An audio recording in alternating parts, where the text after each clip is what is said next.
Hi, hello and welcome to this video. My name is Richard. I'm the owner of Spreadsheet Solutions, and I just want to explain to you roughly the kind of spreadsheets we get sent and how our spreadsheets differ to those. Because sometimes people expect me to make the spreadsheets the same way that they have. Other people are quite shocked at what I send back to them, which they really shouldn't be, because a lot of our spreadsheets are very similar, and you can see what they're about. So I just wanted to show you the kind of thing we get sent, and then the way we would tackle a particular problem. So when I show you this example, don't look at the specifics of what this example is doing, but I just have a look and see the way that it's doing it, because obviously this same concept can be applied to whatever application you need. So your data is going to be different, the reports are going to be different, but the concept behind how the spreadsheet works will probably be quite similar.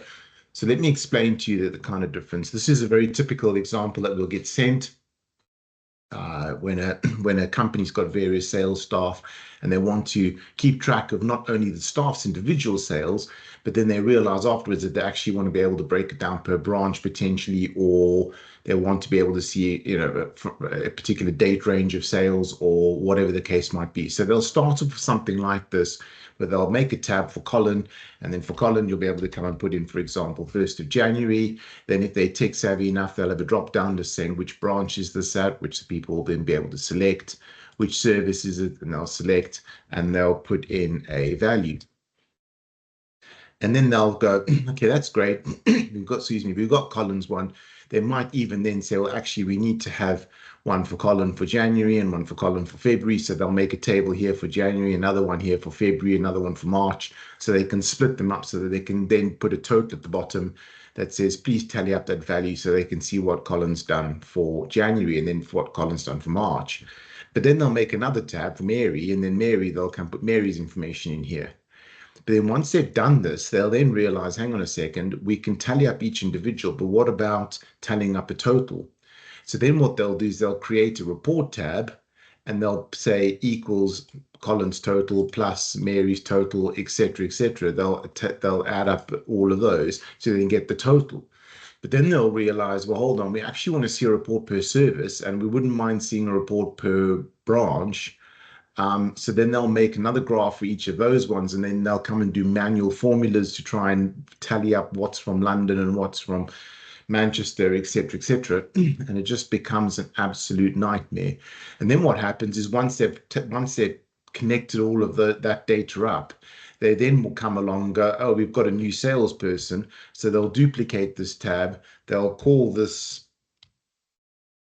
Andrew or whatever, whoever the new sales rep is, and then they'll realize that this data isn't connected to the reporting. So now all of a sudden it's including everybody except for Andrew in the overall reports, and the graphs everywhere, broken links all over the place, people entering data everywhere, no checks and balances in place. So if they didn't put, for example, 500, they put to be confirmed, it wouldn't show up anything. It might or might not be included in the formula, depending on what formula they're using. And they then, at this point, get fed up, come to me and say, can you please fix this? And my answer is always, no, I cannot fix what you've got here, but I can build you something which is going to be far more robust, far better, and just absolutely easier to use and understand than what's going on here. So what I would do would be something along the lines of this. So I'd have a settings tab for them where they can put in the drop downs, so they can then go and define the branches. If they get another one, they can add them on. I've left a few open spaces here. I could have left more. It really is dependent on each job, but they can then come and edit these branches. They can also edit the staff names. So if a new staff member comes, they just add them on. In this case, I've assigned a specific branch to each person. So I've said that most of Colin's sales are in London, most of Mary's in Liverpool, etc., etc. For Jane, I haven't assigned one on purpose. I'll show you why in a minute. And then I've got the different services. Now, again, these drop-down lists, I mean, they could be anything depending on what your data is. But the idea is to give you the options in order so that you don't have to come back to me and go, please add so-and-so to the list. You just add them on here, and it then sends them throughout the rest of the spreadsheet. Wherever a staff name is required, their name will be added on. I'll show you how that works. The other thing is I've got a 12-month reporting, rolling reporting. So this spreadsheet, now that I've gone into July, it adds July onto the 12-month rolling reporting. But I could go back if I wanted to archive the spreadsheet as an old one and start a new one. I could just lock the final month. I could just say, well, I wanted to end in June 2026 or whatever it might 2024, whatever it might be, and it'll lock from July 2023 to June 2024. That's the final month of the 12-month period. Or you can leave it blank and it will be rolling. So this is a kind of settings tab I do with the different drop-down options and any other settings that you may or may not need to use from time to time in order to adapt the spreadsheet to your needs. Then I'll have what we call data entry tabs, which is this one here in red, and these columns here, the ones with the red headers are all data entry, and the green ones automatically calculate. So each time there's a sale, instead of going to a different tab for a different salesperson, I enter it all at once. And I just simply say today's date is 2nd of July. I've got that in a drop-down list. If I was capturing sales from yesterday, I could have just put 1st of July. So I can override that, but it's just there so it's quick and easy. Who's the person? You select the person. Now, we selected Jane to have no branch. So if we select, for example, Chris, then it knows that he's in Newcastle and it doesn't ask you for an override branch. You can, if you want, you can say, well, actually, this time Chris did a sale from London and changed, and then it changes the branch to London. But otherwise, it knows the default. So this is one option that we can do where, 9 times out of 10, it knows what the answer is, but on occasions you might want to override it. That's one way of doing it. It's just to put an override column in that's not compulsory. However, if we had picked, for example, Jane, then that column is compulsory because we didn't put a branch in for Jane because Jane's rotating between all the branches. So we can say, okay, well, this one took place in Cardiff, for example, and then which service was sold and the price. So we can put those values in. Now that gets captured. Everyone's together, rolling period together, all the dates, everything can now be assigned. Because all the data is all in one place, it's relatively easy for me to create a spreadsheet that then break the report up however you want to have the report broken up. While we're on the sheet, it's just going to have a look at the dashboard. So what the dashboard does is it gives us an overview of the total sales from each branch, as well as the monthly sales down here. You can see July, we've got a little bit because we've just got that one sale in so far. And here it actually lists all of the staff in order of the sales values that they've done. You can see it's all been ranked in order. So this is kind of like a little league table, which a lot of people do to encourage the staff and what have you, to motivate them. They have this little kind of league table as to which of the staff. You obviously don't have to have any elements of this, but these are just the kind of things that it can do. And this automatically updates. So as you add information, it updates.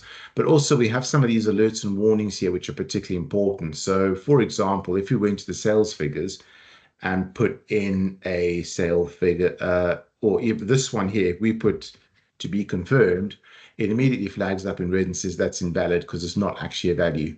It wants a value. And if we then go to the dashboard, it'll say that there's one alert on that page.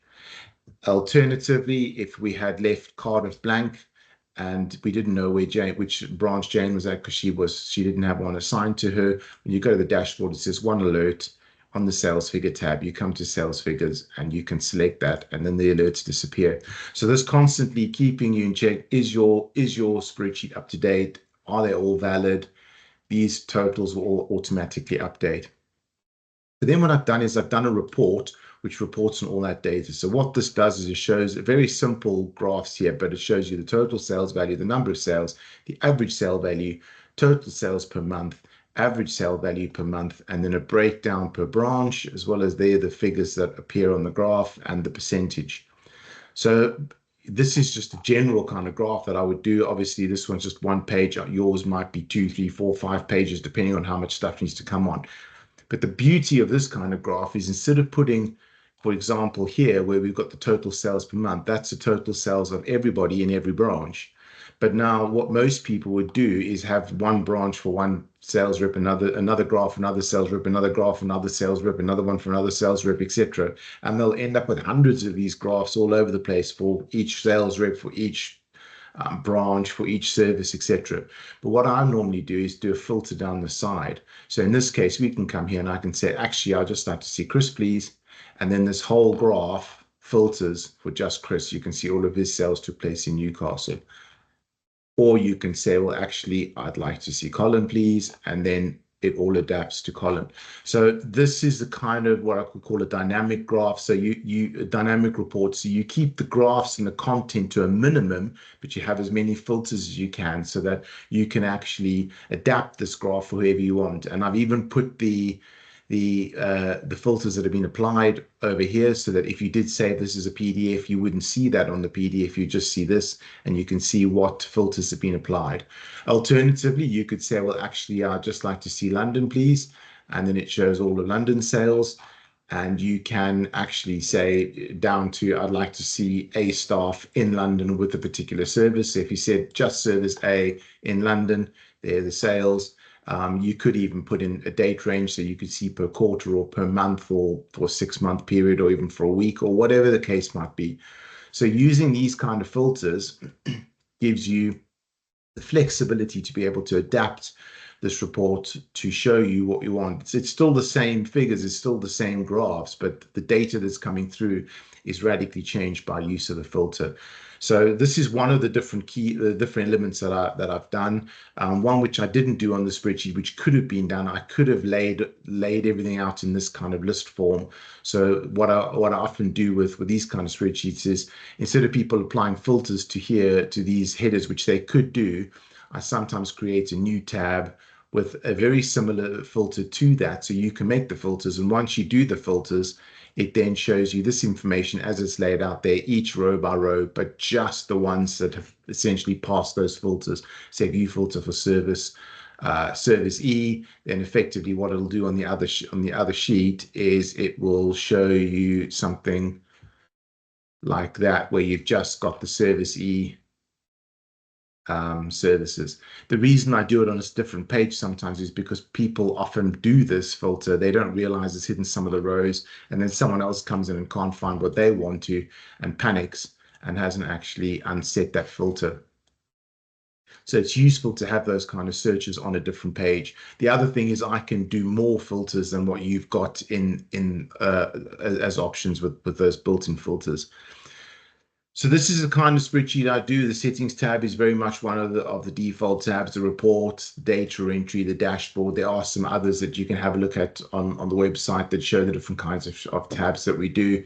But that's the idea behind the spreadsheet. Try and keep the data as compact as possible. Try and keep the data entry as minimal as possible, and then use that raw data to be able to then produce all these other sheets that we need. That obviously the data runs through the settings tab if need be, in order to accomplish something that's robust and that works properly and that is set up so that it's got future growth, where you can go and add more options in without having to then redo formulas.